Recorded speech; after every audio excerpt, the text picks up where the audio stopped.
The Battle of Berlin, designated the Berlin Strategic Offensive Operation by the Soviet Union, was the final major offensive of the European theater of World War II. Beginning on 12 January 1945, the Red Army breached the German front as a result of the Vistula-Oder offensive and advanced westward as much as 40 kilometers a day through East Prussia, Lower Silesia, East Pomerania, and Upper Silesia, temporarily halting on a line 60 kilometers east of Berlin along the Oder River. When the offensive resumed, two Soviet fronts attacked Berlin from the east and south, while a third overran German forces positioned north of Berlin. The battle within the city lasted from the 20th of April until the morning of the 2nd of May. The first defensive preparations at the outskirts of Berlin were made on the 20th of March, when the newly appointed commander of Army Group Vistula, General Gotthard Heinrici, correctly anticipated that the main Soviet thrust would be made over the Oder River. Before the main battle in Berlin commenced,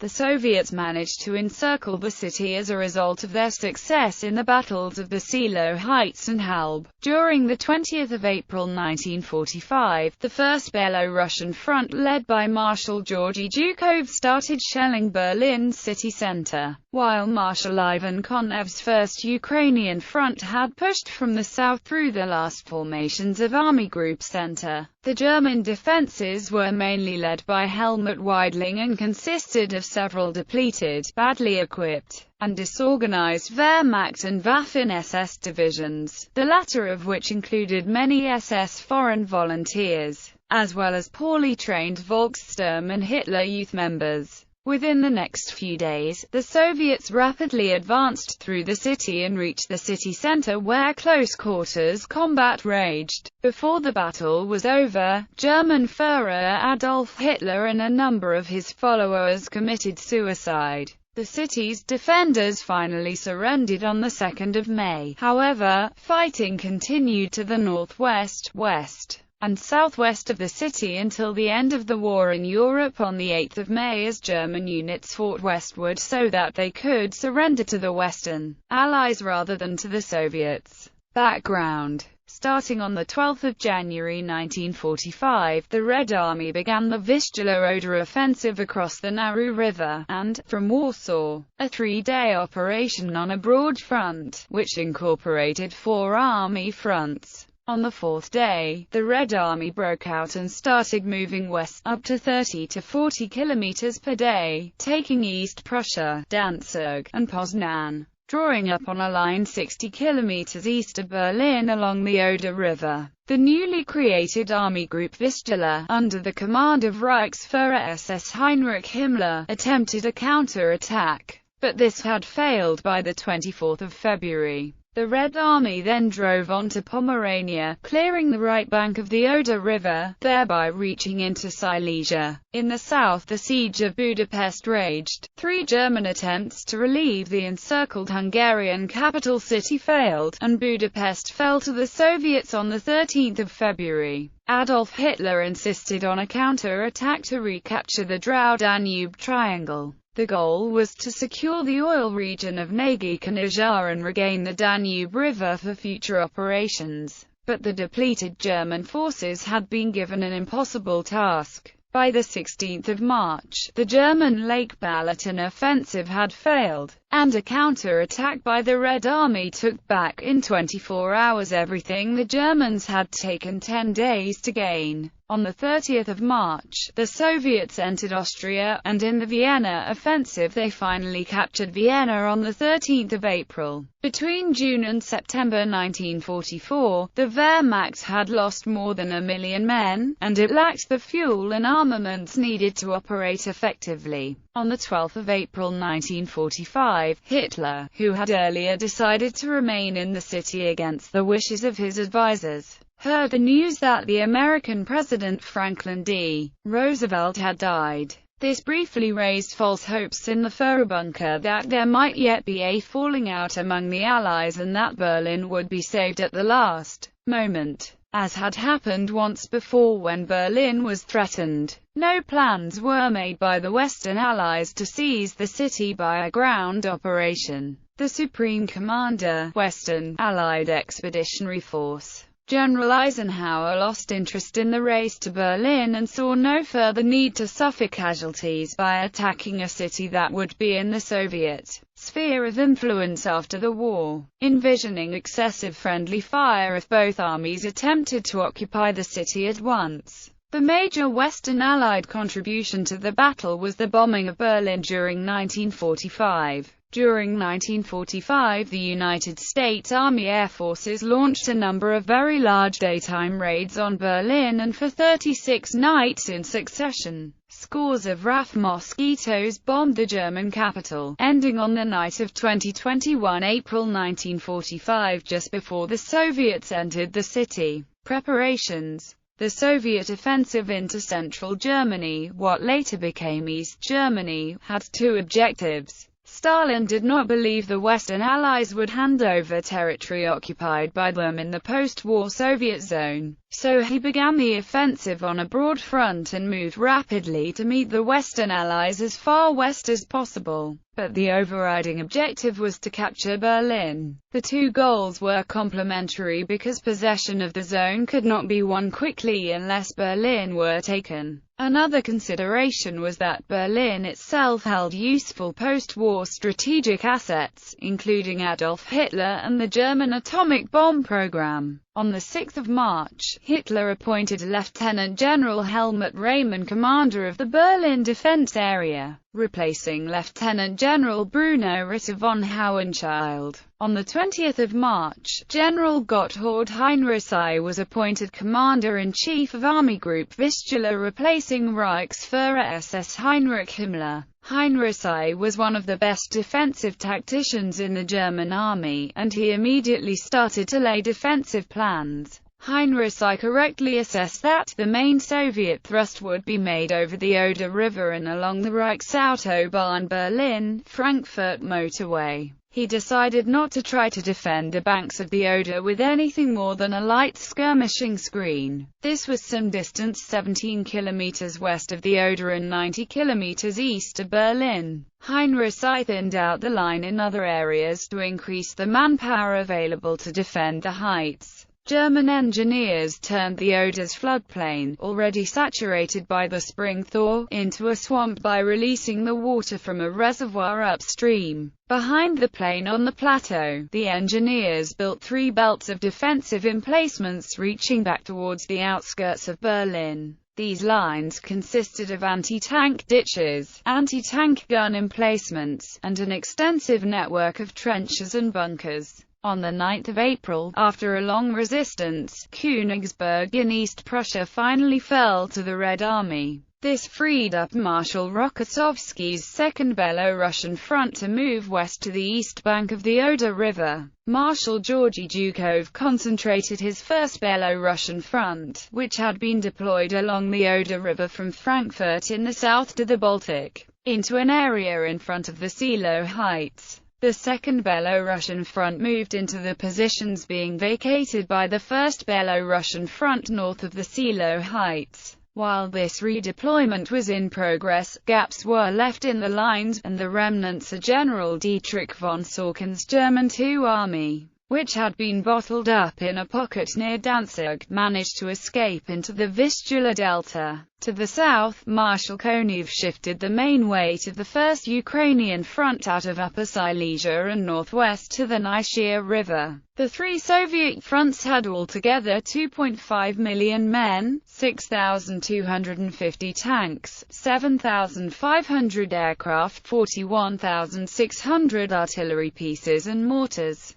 3,255 truck-mounted Katyusha rocket launchers, and 95,383 motor vehicles, many manufactured in the U.S. Battle of the Oder-Nyschia. The sector in which most of the fighting in the overall offensive took place was the Silo Heights, the last major defensive line outside Berlin. The Battle of the Silo Heights, fought over 4 days from the 16th of April until the 19th of April, was one of the last pitched battles of World War II. Almost 1 million Red Army soldiers and more than 20,000 tanks and artillery pieces were deployed to break through the gates to Berlin. which were defended by about 100,000 German soldiers and 1,200 tanks and guns. The Soviet forces led by Zhukov broke through the defensive positions, having suffered about 20,000 casualties, while 12,000 German personnel were killed. During the 19th of April, the fourth day, the First Belarusian Front broke through the final line of the Silo Heights, and nothing but broken German formations lay between them and Berlin. The First Ukrainian Front, having captured Forst the day before, was fanning out into open country. One powerful thrust by Gordev's 3rd Guards Army and Ryborko's 3rd and Lelyushenko's 4th Guards tank armies were heading northeast towards Berlin, while other armies headed west towards a section of the United States Army's front lines southwest of Berlin on the Elbe. With these advances, the Soviet forces drove a wedge between the German Army Group Vistula in the north and Army Group Center in the south. By the end of the day, the German Eastern Front line north of Frankfurt around Silo and to the south around Forst had ceased to exist. These breakthroughs allowed the two Soviet fronts to envelop the German Ninth Army in a large pocket west of Frankfurt. Attempts by the Ninth Army to break out to the west resulted in the Battle of Halbe. The cost to the Soviet forces had been very high, with over 2,807 tanks lost between 1 and the 19th of April, including at least 727 at the Silo Heights. In the meantime, RAF Mosquitoes were conducting large tactical air raids against German positions inside Berlin on the nights of the 15th of April, the 17th of April, the 18th of April, 19 April, and the 20th of April. Encirclement of Berlin. On the 20th of April 1945, Hitler's 56th birthday, Soviet artillery of the First Belarusian Front began shelling Berlin and did not stop until the city surrendered. The weight of ordnance delivered by Soviet artillery during the battle was greater than the total tonnage dropped by Western Allied bombers on the city. While the First Belarusian Front advanced towards the east and northeast of the city, the First Ukrainian Front pushed through the last formations of the northern wing of Army Group Center and passed north of Jüterbog, well over halfway to the American front line on the River Elbe at Magdeburg. To the north, between Stettin and Schwedt, the Second Belarusian Front attacked the northern flank of Army Group Vistula, held by Hasso von Manteufel's 3 Panzer Army. The next day, Bogdanov's 2nd Guards Tank Army advanced nearly 50 kilometers north of Berlin and then attacked southwest of Wernichen. The Soviet plan was to encircle Berlin first and then envelop the IX Army. The command of the German 5th Corps, trapped with the IX Army north of Forst, passed from the IV Panzer Army to the IX Army. The Corps was still holding onto the Berlin-Cottbus Highway front line. Field Marshal Ferdinand Schörner's Army Group Center launched a counter-offensive aimed at breaking through to Berlin from the south and making a successful initial incursion in the First Ukrainian Front region, engaging the 2nd Polish Army and elements of the Red Army's 52nd Army and 5th Guards Army. When the old southern flank of the IV Panzer Army had some local successes counter-attacking north against the First Ukrainian Front, Hitler gave orders that showed his grasp of military reality was completely gone. He ordered the IX Army to hold Cottbus and set up a front facing west. Then they were to attack the Soviet columns advancing north. This would supposedly allow them to form a northern pincer that would meet the IV Panzer Army coming from the south and envelop the First Ukrainian Front before destroying it. They were to anticipate a southward attack by the 3 Panzer Army and be ready to be the southern arm of a pincer attack that would envelop First Belarusian Front, which would be destroyed by SS General Felix Steiner's army detachment advancing from north of Berlin. Later in the day, when Steiner explained that he did not have the divisions to do this, Heinrich I made it clear to Hitler's staff that unless the IX Army retreated immediately, it would be enveloped by the Soviets. He stressed that it was already too late for it to move northwest to Berlin and would have to retreat west. Heinrich I went on to say that if Hitler did not allow it to move west, he would ask to be relieved of his command. On the 22nd of April, at his afternoon situation conference, Hitler fell into a tearful rage when he understood that his plans of the day before were not going to be realized. He declared that the war was lost. He blamed the generals and announced that he would stay on in Berlin until the end and then kill himself. In an attempt to coax Hitler out of his rage, General Alfred Jodl speculated that General Walther Wenck's 12th Army, which was facing the Americans, could move to Berlin because the Americans, already on the Elbe River, were unlikely to move further east. This assumption was based on his viewing of the captured Eclipse documents, which organized the partition of Germany among the Allies. Hitler immediately grasped the idea, and within hours Wenck was ordered to disengage from the Americans and move the 12th Army northeast to support Berlin. It was then realized that if the IX Army moved west, it could link up with the 12th Army. In the evening, Heinrich I was given permission to make the link-up. Elsewhere, the Second Belo-Russian Front had established a bridgehead 15 kilometers deep on the west bank of the Oder and was heavily engaged with the 3 Panzer Army. The IX Army had lost Cottbus and was being pressed from the east. A Soviet tank spearhead was on the Havel River to the east of Berlin, and another had at one point penetrated the inner defensive ring of Berlin. The capital was now within range of field artillery. A Soviet war correspondent, in the style of World War II Soviet journalism, gave the following account of an important event that day. On the walls of the houses we saw Goebbels' appeals, hurriedly scrawled in white paint. Every German will defend his capital. We shall stop the red hordes at the walls of our Berlin, just try and stop them. Steel pillboxes, barricades, mines, traps, suicide squads with grenades clutched in their hands, all are swept aside before the tidal wave. Drizzling rain began to fall. Near Bisdorf I saw batteries preparing to open fire. What are the targets? I asked the battery commander. Center of Berlin, Spree bridges, and the Northern and Stettin railway stations, he answered.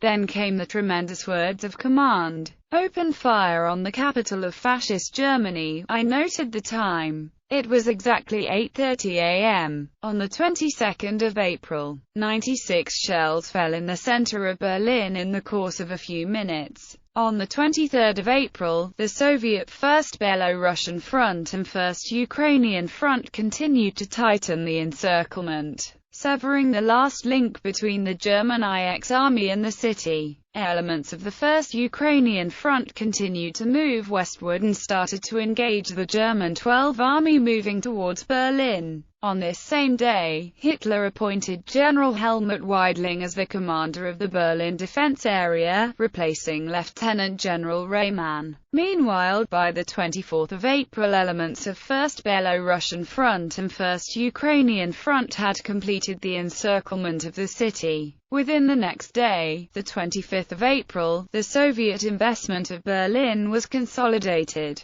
with leading Soviet units probing and penetrating the S-Bahn defensive ring. By the end of the day, there was no prospect that the German defense of the city could do anything but temporarily delay the capture of the city by the Soviets, as the decisive stages of the battle had already been fought and lost by the Germans outside the city. By that time, Schorner's offensive, initially successful, had been mostly thwarted, although he managed to inflict significant casualties on the opposing Polish and Soviet units, and slowed down the progress